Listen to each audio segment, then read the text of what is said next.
Voilà donc pour Écoterie, on va les appeler, ils vont nous rejoindre. Madame la ministre, je vous prie, asseyez-vous. On appelle donc Annabelle Lecorfec et Baudouin Verken, le cofondateur d'Écoterie. Bonjour. Annabelle en charge de l'innovation et donc Baudouin, cofondateur. Bravo donc à tous les deux, effectivement. Écoterie là, qui remporte ce prix. Qui veut réagir? Annabelle, Baudouin? Honneur, Allez, Annabelle. Moi, je trouve surtout de se dire qu'on est en réseau avec les Tech for Good Awards, de dire qu'on n'est pas tout seul à agir. Vous parlez de l'économie sociale et solidaire, des entreprises qui œuvrent en France. Et c'est très bien de se dire qu'en France, on a ces pépites dans ce réseau Tech for Good. Baudouin, avec ce second confinement, l'activité continue, vous arrivez à planter des arbres, à redynamiser nos forêts en France? Exactement, nous, confinement ou pas, même si on est... C'est une question, je ne sais pas. Ouais. On continue sur le terrain, surtout qu'en ce moment, c'est une période cruciale pour nous, puisqu'on commence nos grands travaux d'hiver, qui sont les projets de boisement et de reboisement. Ça consiste en quoi préparer les sols, et puis concrètement planter. Donc ça se fait avant l'hiver, quoi? Ça se fait là, dans ces moments-là. La saison propice pour la plantation, c'est l'hiver, le printemps, donc on commence fort là, dans ces prochains mois.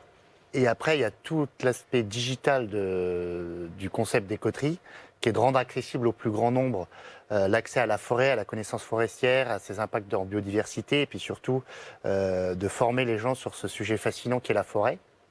Et donc, du coup, on a des grands chantiers de développement, donc pour le coup plus numérique, ça qui nous prennent du temps tout au long de l'année.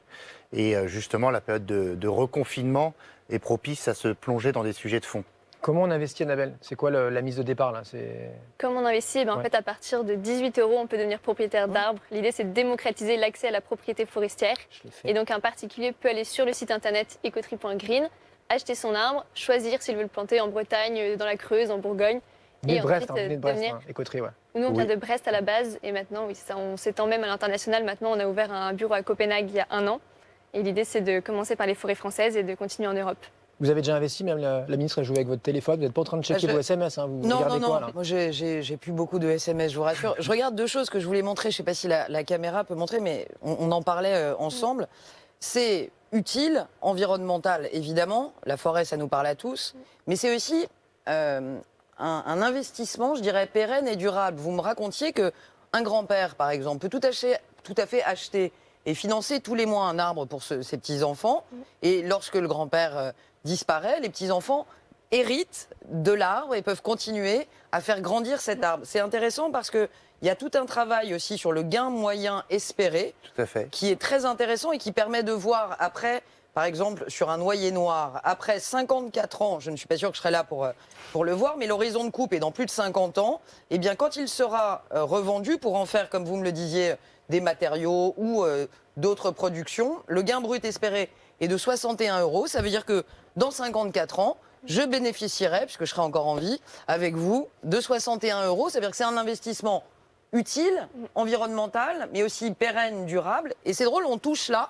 quelque part, la finance à impact. C'est-à-dire qu'on peut avoir une petite rentabilité et beaucoup de sens. Et vous êtes en plein dans ce que je défends et ce que j'essaye de porter. Mais comment faire en sorte qu'il y en ait soit plein d'autres, soit qu'eux-mêmes soient les leaders demain, leaders au moins en Europe, qui soient très très gros, qui aient vraiment les moyens de leurs ambitions là. Déjà, je pense que la communication est un actif majeur. Il faut qu'on vous connaisse, il faut qu'on parle de vous.